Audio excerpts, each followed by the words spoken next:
سلام، صبح بخیر. من اومدم و دوربین جدید. بچه دوربینم خیلی کیوته، خیلی کیوته. این اولین بار دارم باش ویدیو میگیرم، هیچ ایده‌ای ندارم. اگه بده دیگه ببخشید فعلا تا وقتی که آپگرید بشم. امروز دوشنبه ساعت 7:30 دارم میرم سر کار.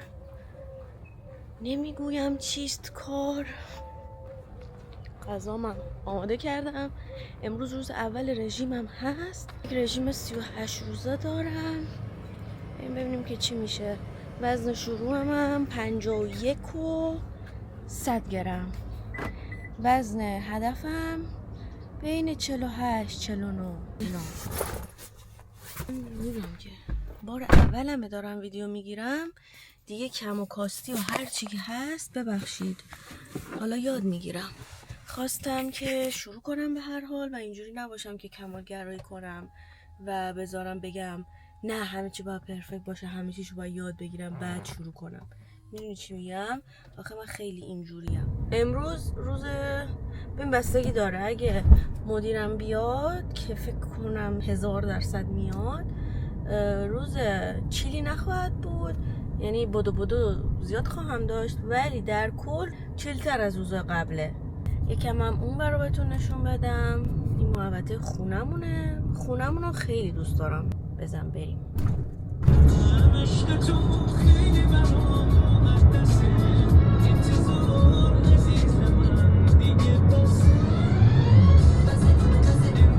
بچه من چون اولین باره که کلن دارم ولاگ میگیرم، خیلی موضوع خاصی ندارم و نمیدونم که در مورد چی صحبت کنم. شما چی دوست دارید و پیشنهاد و ایده و هر چی که دارید حتما برام کامنت کنید، یا میتونید تو اینستا تو دایرکت برام بفرستید و که ویدیو بعدی رو من یعنی در نظر بگیرم و حالا راجع به اون چیزا صحبت کنم یا اون کار رو کنم. چون که تازه داریم شروع میکنیم، زمان میبره. میدونی هر چیزی برای بهتر شدنش و پرفکت شدنش زمان نیاز داره و یه کمی تایم میبره، ولی ما میتونیم. من رسیدم سر کار. اینجا هم جاییه که من کار میکنم. دادا این برندمونه که حالا براتون توضیح میدم. این برندینگش و کلن سلکشن و همه چیز با من بوده و این طراحی هم طراحی خودمه و اینکه حالا بیشتر در مورد کارم براتون توضیح میدم. من هر روز از ساعت 1 تا ساعت 2 بریک تایممه و الان نهار خوردم. نهارم عدسی بود با بادمجون. من از بادمجون متنفرم. تنها جوری که بادمجون خوشم میاد توی کشک و بادمجونه، که نه هر کشک و بادمجونی، جوری که یعنی تو مزه بادمجونه رو غالب نباشه، احساسش نکنی. و امروز در واقع خوراک عدسی و بادمجون داشتم و گفتم حالا درست میکنم، شاید مثلا ذائقه‌ام تغییر کرده بتونم بخورم اینجوری اونجوری. اصلا نتونستم، یعنی اصلا نتونستم و نتونستم، یه نشد. همکارا من this is Brenda, this is Denisha, this is Mr. Wael. این شوروممونه بچه. این برند ماه. خب اسم برندمون نورکه.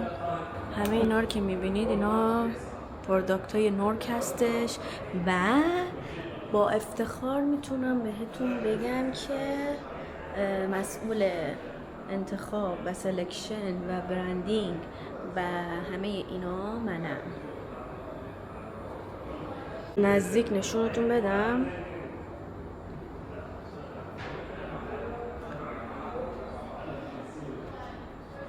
ما تمام وسایل سرویس بهداشتی شامل روشویی و تمام میکسرها، تمام روشویی ها و حتی واقعیتش اسمای ایرانیشون رو نمیدونم، ولی تمام توالت ها انواع و اقسام دیزاین ها رو ما داریم و برندمون هم اسپانیایی هستش، Made in Spain. و من افتخار میکنم که این برند رو من از صفر باها شروع کردم و زیر دست من رشد کرده و بزرگ شده و الان به این لول رسیده. خدا رو شکر. مو قشنگ خودشیفته. اینجا لایتینگ خیلی بهتره. بخوام راجع به وربالی، یعنی با همینجوری گفتنی بخوام براتون توضیح بدم دیگه چی کارا میکنم. من وقتی اینجا جوین شدم در واقع طراح داخلی بودم، با عنوان طراح داخلی شروع به کار کردم و طبق چیزی که مشتری‌ها لازم داشتن طراحی میکردم و براشون 3D میزدم. ولی دیگه بعد رفته شروع کردم با مدیرم به من اعتماد کرد دستش درد کنه و با هم دیگه برند زدیم. یه رنج آیتمیمون بالای مثلا میتونم بگم 4000 انواع و اقسام آیتم داریم، یعنی بین 3000 تا 4000 بخوام مثلا خیلی اسپسیفیکلی نمیتونم بگم. ولی خب مثلا برای تمام آیتما کد و اینا من انجام میدم. ما یه سیستم کد بندی برای پروداکت هامون من طراحی کردم و طراحی باکس و پکیجینگ و اینا رو انجام دادم. بعد دیگه آیتم سلکشن، چون که طراحی خوندم مثلا ترند و اینا رو سریع متوجه میشم و تو آیتم سلکشن انجام میدم و کمک نمیکنم، خودم در واقع انجام میدم، با مدیرم با هم دیگه انجام میدیم. چون هم ریتیل کار میکنیم، هم پروژه، هم هولسیل کار میکنیم دیگه. مثلا برای پروژه ها طبق اون چیزی که پروژه لازم داره من آیتم ها رو پیدا میکنم و براشون پروپوز میکنم و دیگه سامپل میارم، اپروو میشه و بعدش هم دیگه میره برای بالک کوانتیتی که حالا طبق ساختمونی که داره ساخته میشه، پروژه‌ای که هستش دیگه کوانتیتی ها فرق میکنه. ولی در کارم پر از چالشه، پر از دیتیله و خیلی دوستش دارم.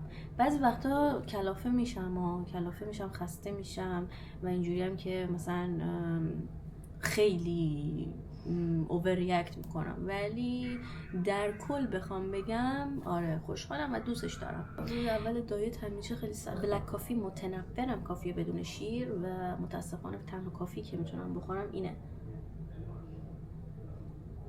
و این پکیجینگمونه برند نورک. بذارید براتون آنباکسش کنم نشونتون بدم، خیلی جذابه. خب این پکیجینگ نورک هستش که خیلی هم طراحیشو دوست دارم. nork.es اگه میخواید برید وبسایتمون رو ببینید. البته آندر مینتیننس وبسایت شاید تمام آیتم ها رو پیدا نکنید. این مدلیه که حالا من سامپل آوردم برای یکی از پروژه‌ای که الان آندر سامپلینگه و این هم این ور باکسه. حالا آیتم رو بهتون نشون میدم.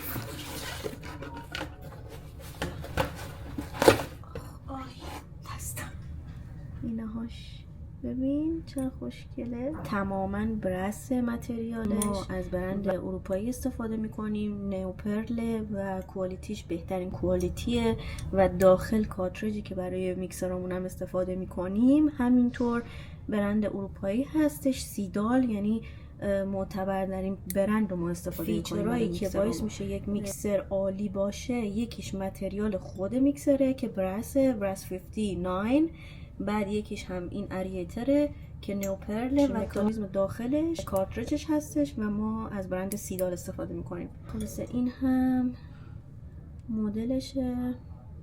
این الان رنگش براش کرومه، یعنی کروم مات. دوستش دارم. کار تموم شده، از سر کار اومدم بیرون. بعد الان دارم میرم پیش دوستم برای مژه هامو اکستنشن کنه. کلا منو با مژه بشناسید، یعنی من معمولا همیشه مژه دارم، ولی الان یکم به مژه‌ام خواستم یعنی استراحت بدم، واسه همینه که حالا الان مژه ندارم. یک مدت فکر کنم 1-2 ماه مژه ندارم. برگردیم به تنظیمات کارخونه. من مژه هامو خوشگل کردم، نشونتون بدم چطوره. ببین عاشقشم، یعنی هر کاری کنی وقتی موجه داری قشنگی، صبح بیدار میشی قشنگی، شب میخوابی قشنگی، بیرونی قشنگی، خونه ای قشنگی، PMSی قشنگی، حالت بده قشنگی، حالت خوبه قشنگی، همه جور قشنگی، اصلا خیلی چیز خوبیه. من معتادشم. شما چطور؟ خیلی نازه. ببین